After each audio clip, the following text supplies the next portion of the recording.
At 78, I thought my biggest battles were behind me. But when my sister snatched $16 million from my mother's estate and left me with nothing but a dusty old trunk, I realized this wasn't the end of my story. It was the beginning of theirs unraveling. My name is Henry Walker, and I've lived long enough to see the world change in ways I could never have imagined. I was born in a time when handshakes meant promises, when neighbors shared sugar without suspicion, when family was supposed to mean loyalty. But life has a cruel way of showing you who people really are when money is on the table. For most of my later years, I lived quietly. My wife, Margaret, passed away 10 years ago, and since then, I found peace in the little things. Early mornings on the porch with black coffee, tending to the small vegetable garden out back, feeding the sparrows that came like clockwork. My days were slow but steady, each one stitched together with habit and silence. Loneliness was my companion, but I had learned to live with it. My two sisters, Caroline and Ruth, were younger than me by a few years, but always louder, bolder, and greedier. They lived in big houses, drove expensive cars, and paraded around in their furs and diamonds. I never envied them. I had chosen a simpler life, working hard, raising my son Tom, and being content with what I had. Money never ruled me, at least, not until I realized how far they'd go to take what wasn't theirs. The trouble began after Mom died. She was 96, sharp till the very end.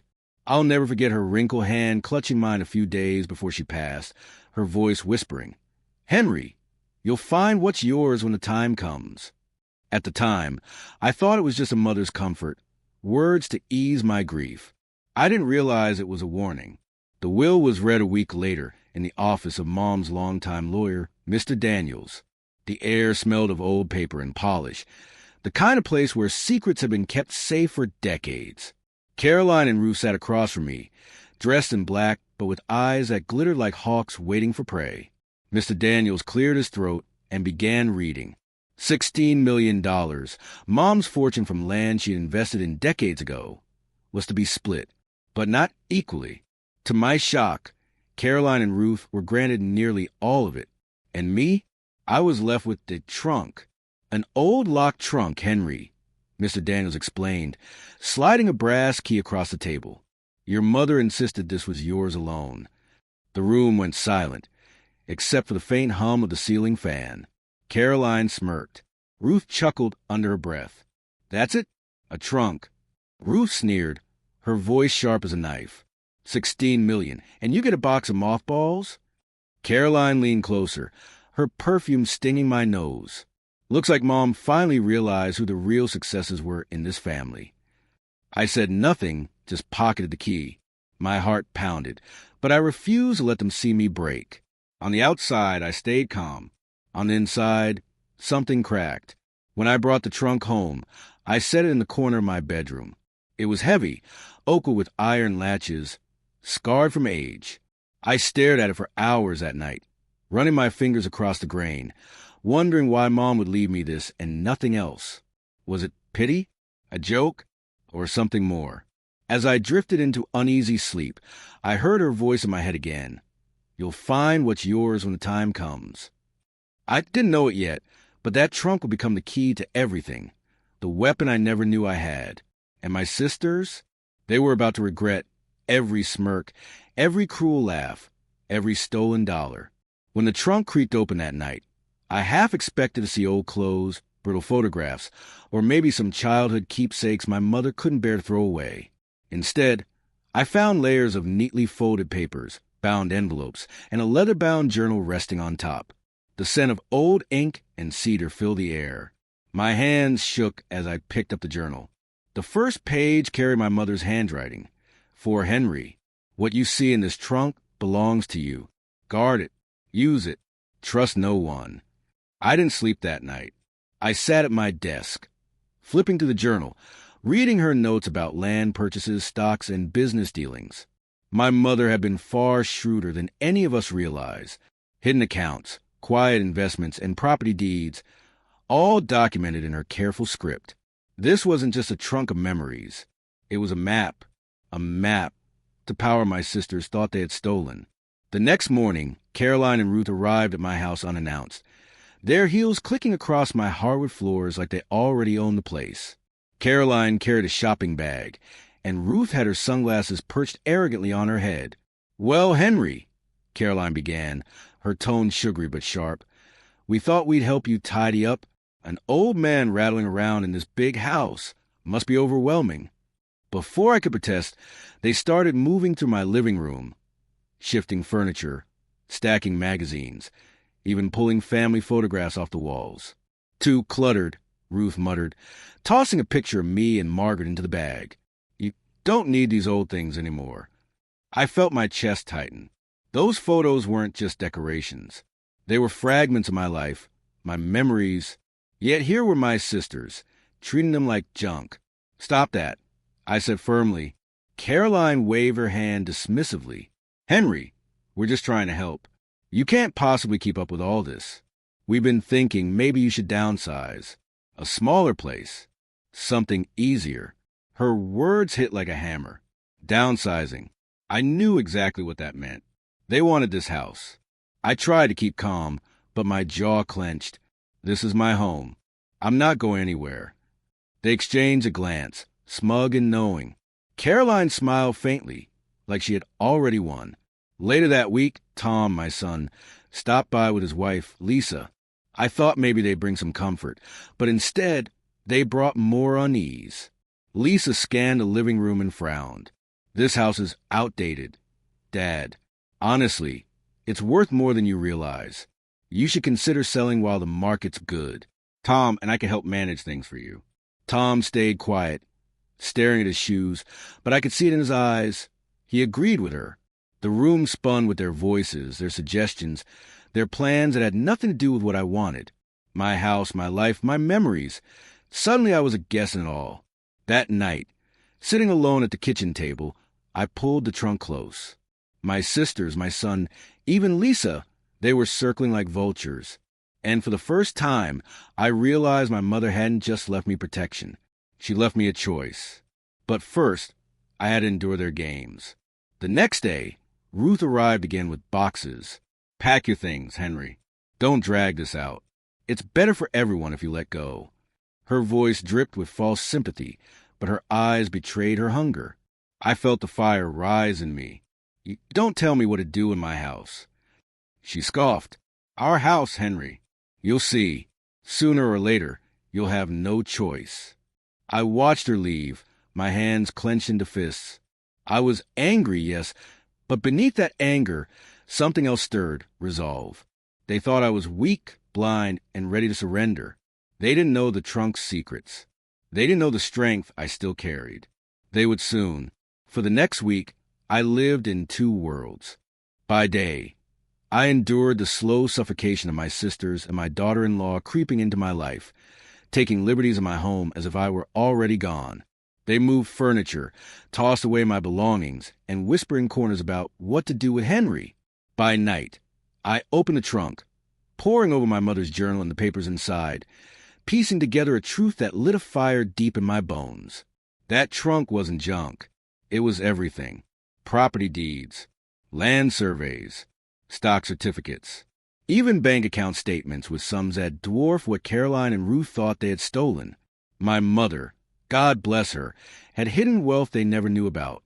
She left them the public fortune, the showpiece inheritance. But the real treasure, the careful investment she built behind closed doors, was mine, and with it came power. The realization struck me one evening as I sat by the kitchen window, the trunk open at my feet. The late sun cast long shadows across the floor. I could almost feel my mother's presence in the room. Guard it. Use it. Trust no one. Her words echoed in my mind. Trust no one. Not Caroline. Not Ruth. Not even Tom. Especially not Lisa. I'd always believed family was sacred. I'd spent years sacrificing, bending, forgiving, believing blood was stronger than greed. But greed had won. My sister's smirks, Lisa's condescending tone, Tom's silence. It was all betrayal painted in plain colors. And in that moment, I felt the shift inside me. The helplessness drained away, replaced with something sharper. Determination. If they wanted me gone, if they wanted to erase me from my own home, I would show them just how wrong they were. The following Sunday, Caroline and Ruth showed up again, uninvited, this time with smiles wide enough to split their faces. "We've been thinking, Henry," Caroline began, pouring herself a glass of water from my kitchen as though she lived there. "It might be best if you moved in with Tom. You know, less responsibility, more company. Lisa said she'd be happy to help take care of you." I nearly laughed. Me in Lisa's house? The woman had already tried to strip me of dignity in my own home. What would she do if I became her dependent? "I like it here," I said firmly. "This is my home." Ruth placed a hand on my arm like I was a child. "Oh, Henry, don't be stubborn. Think about it. You're alone here, rattling around like an old ghost. Tom's children hardly know you. Wouldn't you like to be closer to them?" Closer? I thought bitterly. To children who barely looked me in the eye because their mother painted me as some burden? I stood, pulling my arm away. "No, I'll be staying here." Their smiles cracked, but they masked their irritation with tight laughter. Of course, Caroline said. "No rush. Just think about it." As they left, I watched from the porch, my hands gripping the railings so tightly my knuckles whitened. Their car disappeared down the street, but their voices still echoed in my ears. Move out. Downsize. So, that was the moment I knew they wouldn't stop. They would keep circling, pressing, and plotting until they had everything. Unless I acted. Nights with the trunk. Every night became a ritual. I'd lock my doors, draw the blinds, and open the trunk like it was a confessional. I read every page of my mother's journal, memorized every note about which property she'd bought under shell companies, which accounts were hidden under trusts. She had planned this carefully. Caroline and Ruth might have been loud, greedy, and entitled, but Mom, she was quiet, calculating. She saw what her daughters had become, and she had prepared for it. One line in the journal stuck with me. "Henry, patience is power. They'll reveal themselves. When they do, you'll be ready." I was ready now. For the first time in months, I felt alive. My chest no longer ached with defeat. My hands no longer trembled from helplessness, but from anticipation. I wasn't going to sit by and let them strip me of my dignity. I would fight back, but not with fists or yelling. I would fight the way my mother had fought her whole life, with strategy. The breaking point came 2 days later. I came home from a walk to find boxes stacked in my living room. My furniture was draped with sheets, and Lisa was directing movers like she was the Queen of England. "What the hell is this?" I demanded. Lisa turned, arms crossed. "We're just getting a head start. Tom, I found a buyer interested in your place. It's a great deal, Dad. You'll thank us later." "A buyer?" My voice cracked, half in rage, half in disbelief. Tom stepped forward, hands raised. "Dad, please. Don't make this harder than it has to be. The house is too much for you." Too much? This house was my life. I'd built the deck with my own hands. I'd painted Margaret's favorite room yellow because it made her smile. Every corner held a memory, and here they were, selling it off like a piece of junk furniture. "Get out," I said, my voice low and dangerous. Lisa scoffed. "Don't be dramatic. This is what's best for everyone." I moved closer, locking eyes with her. I said, "Get out." The room went quiet. For the first time, they saw it. The steel in my voice, the fire in my eyes. Tom muttered something about coming back later, and they shuffled out, slamming the door behind them. I stood there, my breath ragged, staring at the half-packed room. My heart pounded, not with fear, but with certainty. Enough was enough. That was the moment, the line in the sand. The betrayal was complete. And so was my decision. I wasn't just going to protect what was mine. I was going to make them regret underestimating me. That night, I sat with the trunk open, spreading papers across the table. I traced the deeds with my fingers, whispered my mother's words, and felt a calm settle over me. They thought I was weak. They thought age had dulled me, that loneliness had broken me, that grief had emptied me. They didn't realize grief can harden a man, that loneliness can sharpen the edges of his will. And now I had the tools. The house, the hidden accounts, the properties, Everything they tried to snatch away could be used against them. I imagine the looks on their faces when they realized the truth. Caroline's smirk melting, Ruth's condescension crumbling, Lisa's smugness turning to shock, and Tom, my son, the boy I raised, the man who had abandoned me. He would finally see the father he thought was finished wasn't done at all. That vision fueled me. I stood, closed the trunk, and locked it. My decision was made. This wasn't going to be a quiet retreat. This was going to be a reckoning. The morning after my breaking point, I woke with a clarity I hadn't felt in years. The house was quiet, the early sun slipping to the blinds, but inside me there was no calm. There was purpose. For weeks, I had endured the slow invasion of my life, the erosion of my dignity, the suffocating weight of betrayal. No more. The trunk sat at the foot of my bed, waiting. It wasn't just a box of papers. It was a weapon, and now I intended to wield it. I brewed a pot of strong coffee and carried the trunk to the kitchen table. Slowly, carefully, I pulled everything out and spread it across the wood like a general laying out maps before a battle. There were deeds of parcels of land, some small, some vast, across counties I hadn't even visited in decades. There were stock certificates, some tied to companies that had since grown into giants. There were trusts with my name attached, carefully hidden behind shell accounts that only I could unlock. But it was my mother's journal that guided me most. Her meticulous handwriting told a story of preparation. They will come for the obvious fortune. Let them have it. What is hidden is yours. Use it wisely. I realized she hadn't just left me wealth. She had left me a strategy. Caroline and Ruth were blinded by the $16 million they clawed at. They thought the game was over. They had no idea the real fortune was right here in my kitchen. Seeking an ally, I knew I couldn't do this alone. At 78, my body wasn't what it once was, and though my mind was sharp, I needed someone I could trust with the logistics. The problem was, trust was rare. But one name surfaced in my mind, Richard Lane. Richard had been my best friend since high school. We'd served together in the Army, worked side by side on construction crews, and though life had pulled us in different directions, we'd never lost touch completely. More importantly, Richard despised my sisters. He'd seen their greed long before I had. I picked up the phone and dialed his number.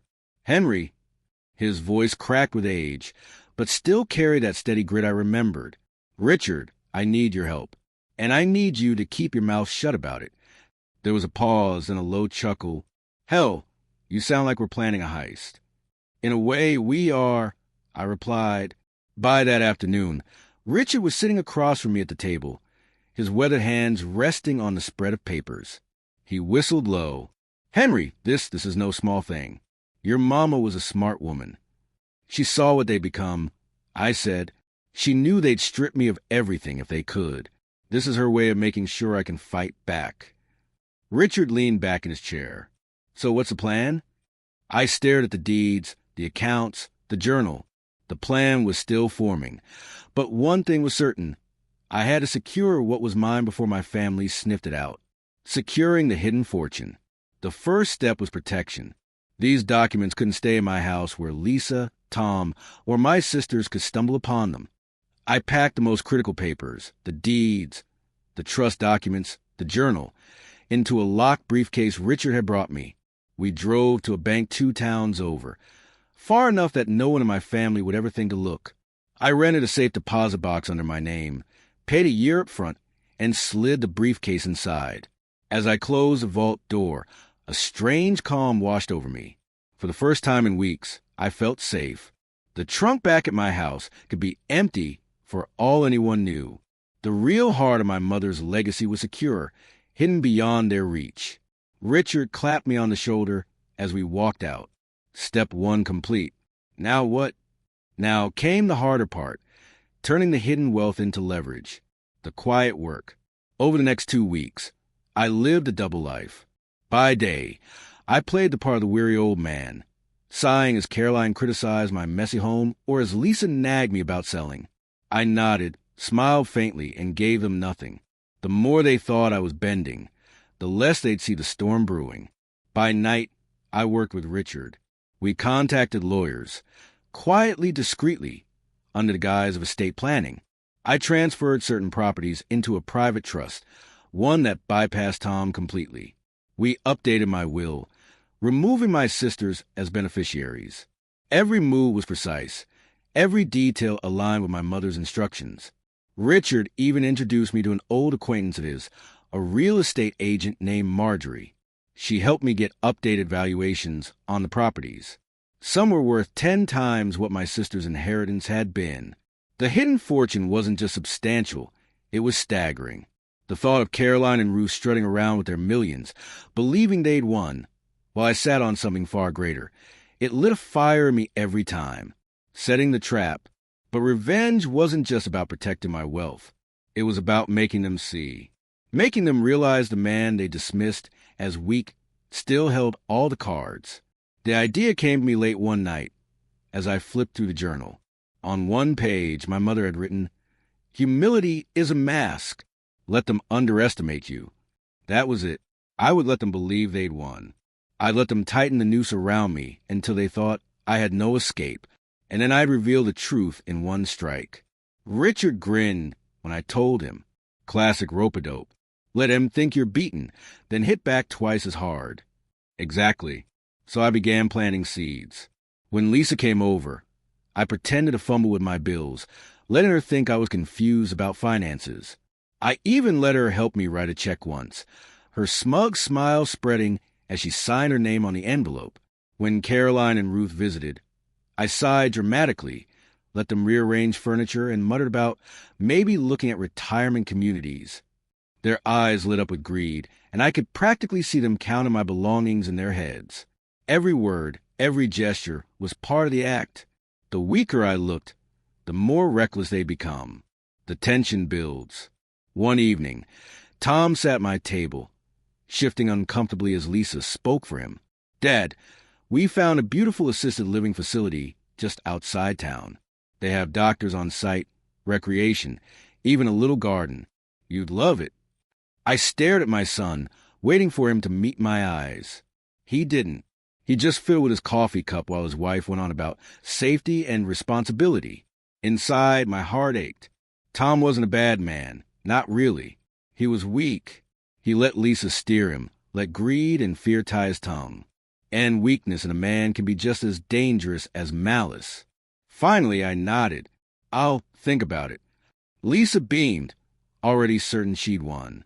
But in my mind, the trap tightened another notch. Quiet triumphs. Behind the scenes, my moves grew bolder. With Richard's help, I quietly sold one of the smaller properties, funneling the funds into an account only I controlled. I visited Marjorie and had her draft paperwork for another sale. This time a piece of land my sisters didn't even know existed. Each transaction was like a hidden blade tucked into my belt. And every night, I imagined a confrontation. I saw their faces when they realized the house they'd tried to steal was already secured. When they learned the fortune they flaunted was crumbs compared to what I held.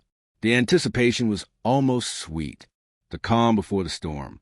One night, as Richard and I sat on the porch, sipping whiskey, he chuckled. "You know, Henry, I haven't seen you this alive in years. They thought they could bury you, but you're the one digging their graves." I smiled faintly. "It's not about money anymore, Richard. It's about respect. About showing them you can't break a man just because he's old." He raised his glass. "To the reckoning, then." I clinked mine against his, the amber liquid catching the moonlight. The plan was in motion. The pieces were set. And soon the reckoning would come. The trap was set. Now it was time to pull the first strings. For weeks, I'd let them think I was drifting, bending, losing ground. Caroline and Ruth strutted around with their new millions, whispering about poor Henry, who'd been left with scraps. Lisa prattled on about retirement homes, and Tom stood silent in the shadow of her ambition. They thought they had me cornered, boxed in, defeated. But inside, I was sharper than I'd been in years. Step 1, selling the illusion. It began with the house. Caroline and Ruth had convinced themselves my home was the last crown jewel they had to claim. They visited constantly, pointing out the cracks in the walls, the creaking floorboards, the outdated furniture. Every remark was designed to wear me down, to make me believe I couldn't manage anymore. So I leaned into the act. One afternoon, as they criticized the chip paint in the living room, I sighed heavily and rubbed my temples. "You might be right," I muttered. "Maybe this place is too much for me now." The look they exchanged was worth 1,000 words. Eyes wide, lips twitching with barely contained triumph. "See, Henry?" Caroline cooed. "We just want what's best for you." Inside, I wanted to laugh. Best for me? Or best for your wallets? But I only nodded, letting them think they'd won. That night, Richard and I sat at the kitchen table, whiskey glasses in hand, paper spread out between us. "You really going to sell it?" he asked. "Not to them," I said. "To someone who'll keep it far out of their reach." Richard grinned. "Now you're speaking my language." Step 2, the secret sale. Through Marjorie, the real estate agent Richard had introduced me to, I arranged a quiet sale, not on the open market, where Caroline or Lisa might catch wind, but through a private listing. A retired couple, the Sandersons, had been looking for a home in town. They wanted something with history, something sturdy, something they could love. When Marjorie showed them my house, they fell in love instantly. Within a week, we had a deal. The papers were signed, the money transferred. But here was the twist. I negotiated a lease agreement with them. I'd remain in the house as their tenant for as long as I wished, paying a modest rent. To the world, it looked like I'd given in, like I'd finally let go of my grip on the house. To my sisters and Lisa, it would seem like victory. But the truth? I had secured my home in a way they could never touch. The deed no longer had my name on it, meaning they couldn't force me out, couldn't sell it from under me. I had beaten them at their own game. The night I locked away the sale documents in the safe deposit box, I whispered to Margaret's photo on the mantel, "They'll never take this from me. Not now. Not ever." Step 3, letting them hang themselves. Of course, I couldn't reveal my hand too soon. Revenge wasn't just about winning, it was about timing. So I continued the charade. When Tom came by, I let him see me shuffle papers with confusion, sighing like an overwhelmed old man. When Lisa bragged about how smart it was to sell before the market dipped, I let her gloat. When Caroline and Ruth hinted at renovations they'd make once the house is ours, I just nodded blankly. Every smug word, every arrogant smile, they thought they were tightening the noose. They didn't realize they were hanging themselves. Step 4, asserting quiet power. But revenge is sweeter when it's layered. The house was only the beginning. With Richard's help, I began to liquidate some of the hidden assets my mother had left. A piece of farmland here, a forgotten property there. Each sale funneled more into accounts only I controlled. Accounts my family didn't even know existed. The money wasn't just security, it was leverage. I used some of it to quietly buy shares in the very company where Tom worked. Not enough to make headlines, but enough to become a silent stakeholder. Enough that, when the time was right, I could make sure he understood the cost of his silence. One night, Richard laughed as we tallied the numbers. "Henry, you realize you're sitting on twice what your sisters flaunt." I smirked, and that's before they even know they've lost. The cracks begin to show. The family's arrogance grew as my act convinced them I was yielding. One evening, Lisa arrived with glossy brochures for a retirement community. She spread them across my table, her tone syrupy sweet. "Look, Dad, private rooms, daily activities, even a shuttle service. Doesn't it sound wonderful?" I leaned over the pages, squinting.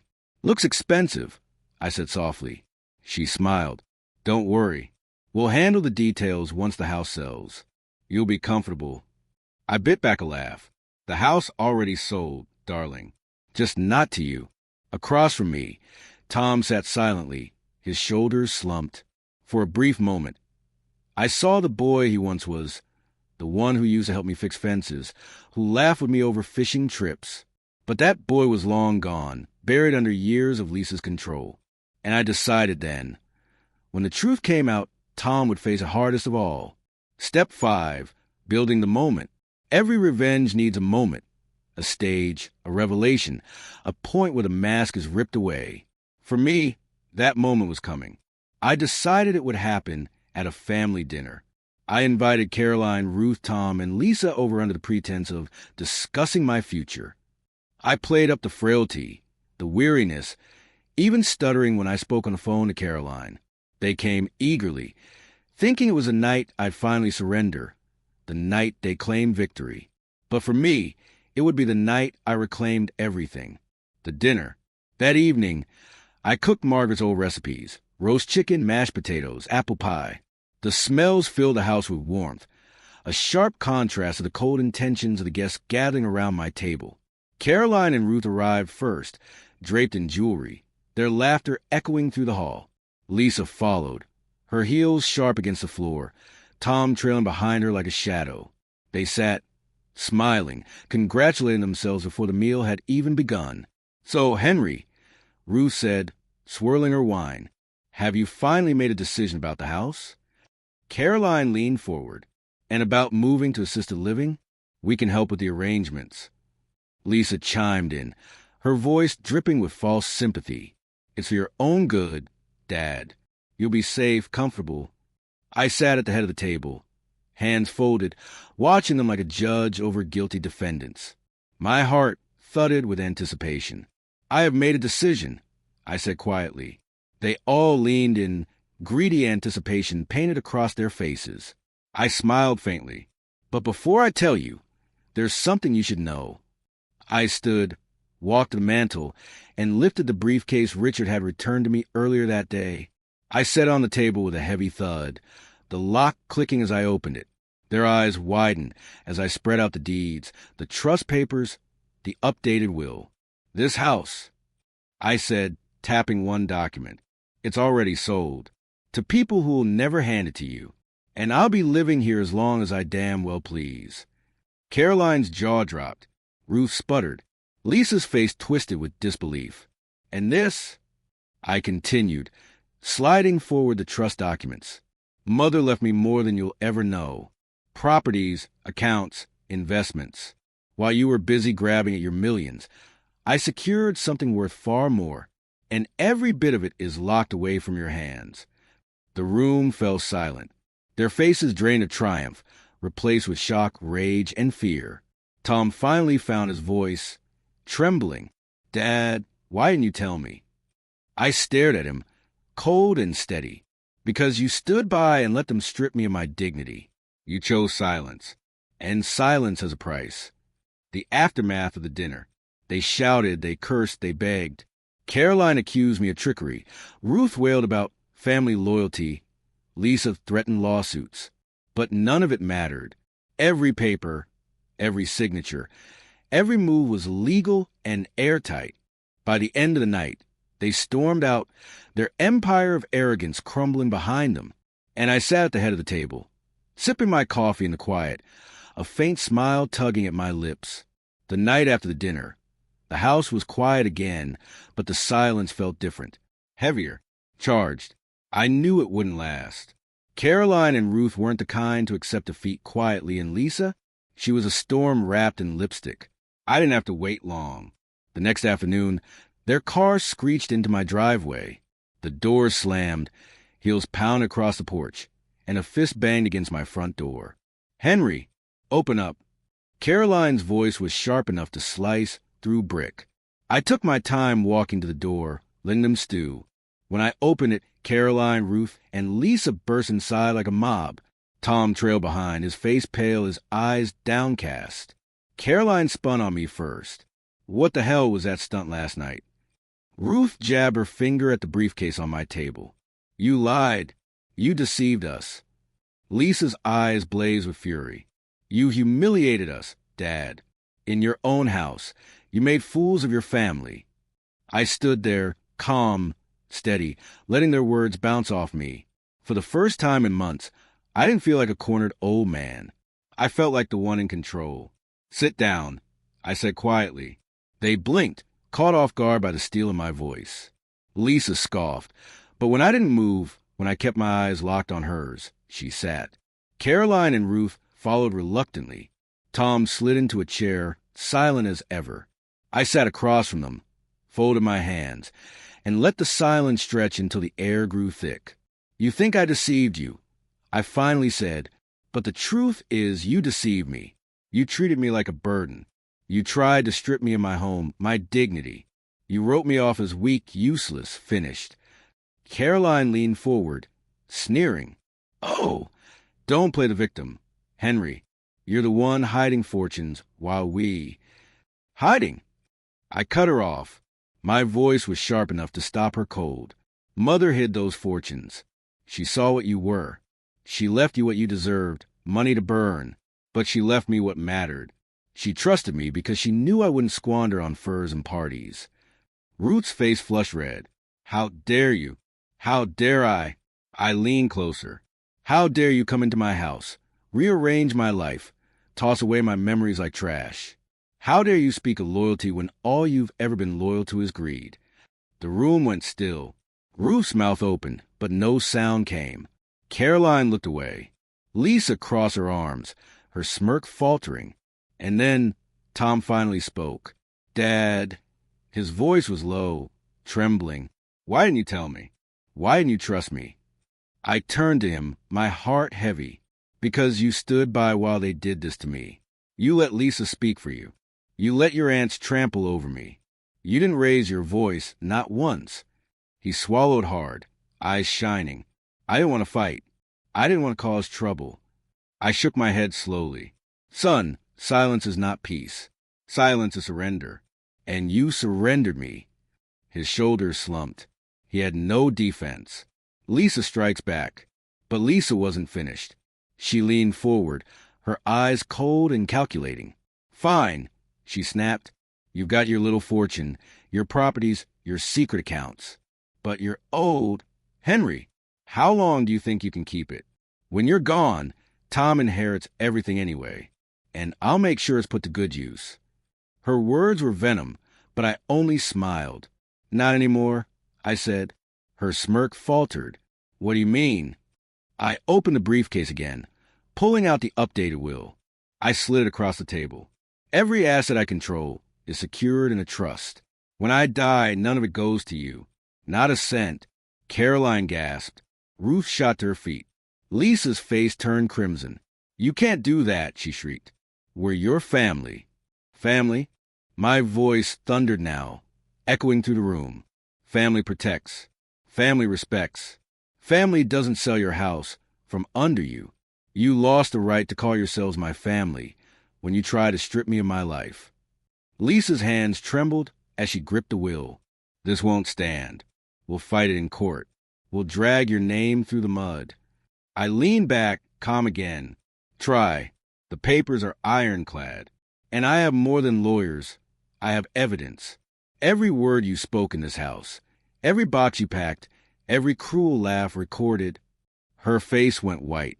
She looked around, eyes darting, as if she expected to see cameras hidden in the corners. You didn't think an old man knew how to protect himself? I asked softly. You underestimated me. That was your mistake. The breaking point. The confrontation spiraled. Caroline screamed about betrayal. Ruth wept about losing everything. Lisa threatened lawsuits, blackmail, even isolation. Tom sat in silence, his face pale, shame etched into his features. Finally, I slammed my hand on the table, the sound cracking through their chaos like a whip. Enough! They froze. This ends now, I said, my voice steady as stone. You will not set foot in this house again. You will not speak to me unless spoken to.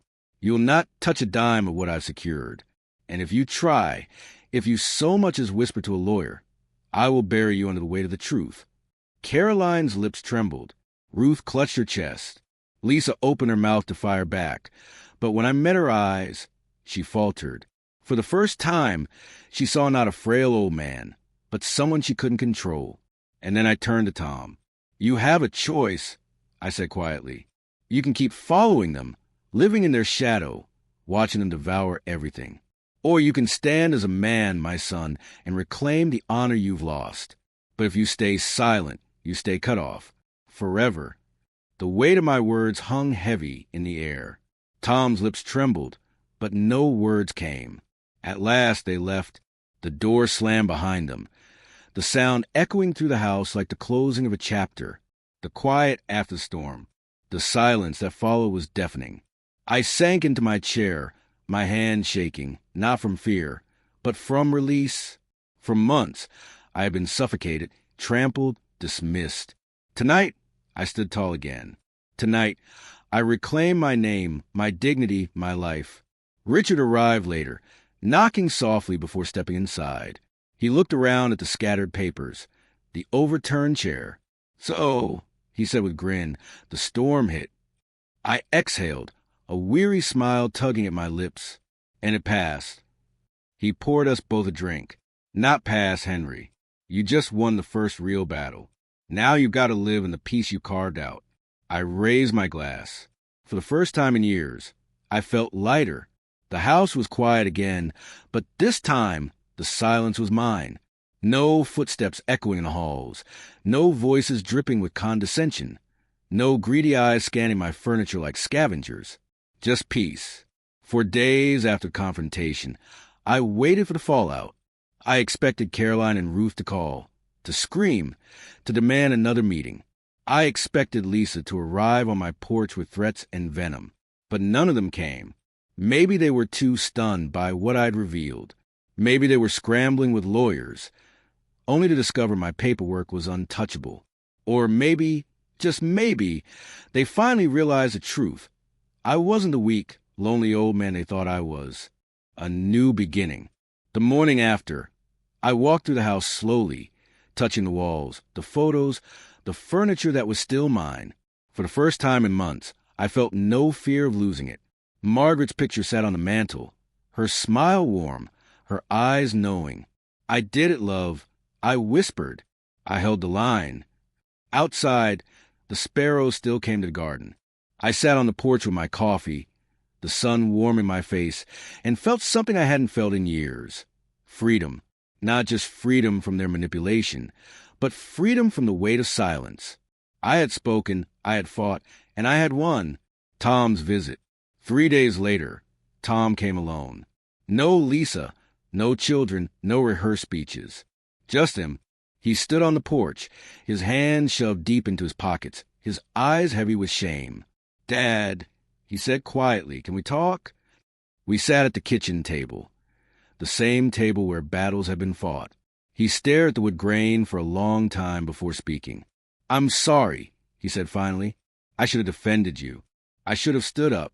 I let them walk over you because I didn't want to make waves. And in doing that, I lost your trust." I studied him. The boy I'd raised was still there somewhere, buried under years of weakness. His apology wasn't enough to undo the damage, but it was a start. "I can forgive weakness," I said softly, "but I can't forgive silence. If you want a place in my life, you'll have to earn it, with action, not words." He nodded, tears in his eyes. "I will, Dad. I promise." Time would tell if he meant it. The sisters fade. As for Caroline and Ruth, they vanished into the noise of their own lives. I heard whispers through the grapevine, bad investments, arguments, even lawsuits. The 16 million they clutched so tightly began slipping through their fingers. I didn't need to interfere. Their greed was punishment enough.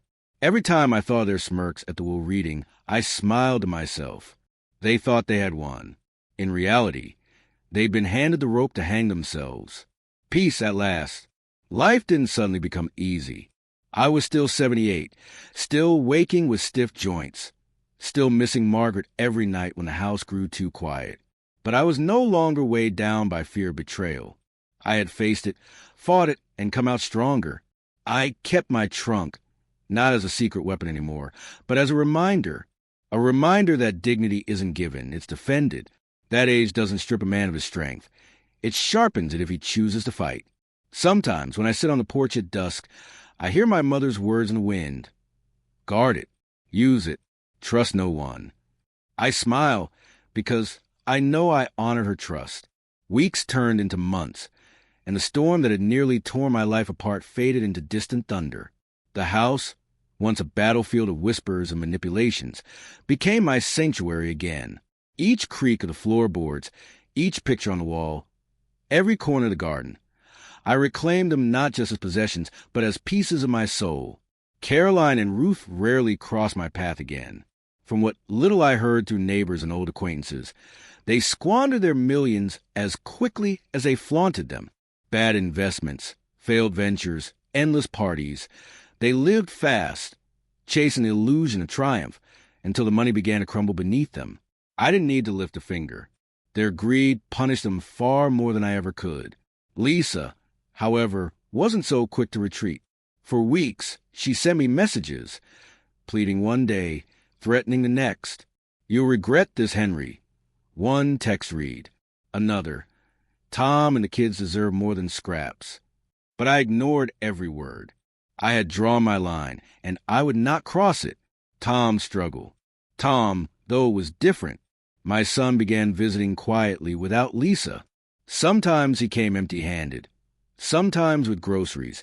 Sometimes just to sit with me on the porch. He spoke less like a man trying to claim something, and more like a son trying to mend a bridge.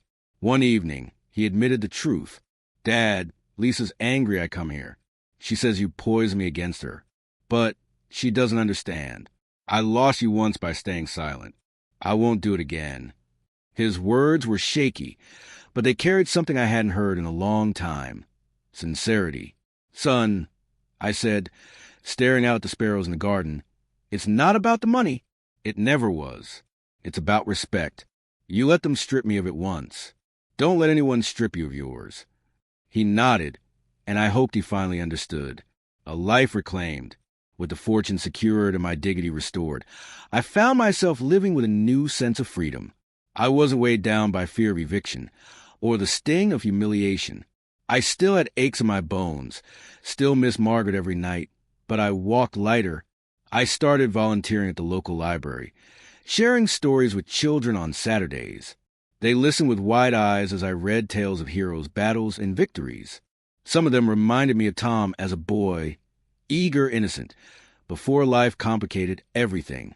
Neighbors began to notice, too. "Henry," one woman said, "you look 10 years younger." I smiled because in a way I felt it. When you carry betrayal on your shoulders, it ages you faster than time itself. But when you shed it, when you reclaim your life, you find youth again in spirit. A lesson carved in stone. One afternoon, I visited Margaret's grave. I brought fresh flowers, kneeling beside the headstone, running my fingers along her name. "I wish you could see it." I whispered. "They tried to break me, love. They tried to take everything. But I stood firm, just like you would have wanted." A breeze rustled the trees, and I imagined her smile in the sunlight. For the first time since her passing, I felt not just grief, but pride. I had carried our name, our dignity, through the fire, and I had come out the other side. The legacy. The trunk still sits in my bedroom, though now it is lighter. Most of its contents rest safely in the bank, but I keep the journal inside. My mother's words are my compass. Her wisdom my inheritance greater than any fortune. Sometimes I think about what legacy I'll leave behind. Not just the money or the properties, but the story, the reminder that dignity must be defended, that silence can wound deep in betrayal, and that age does not strip a man of his power unless he surrenders it. When I'm gone, the world may remember me as just another old man who lived and died in a quiet town. But those who know my story will remember something more, that when my family tried to bury me, I rose. When they tried to silence me, I spoke. When they tried to take everything, I reclaimed it all.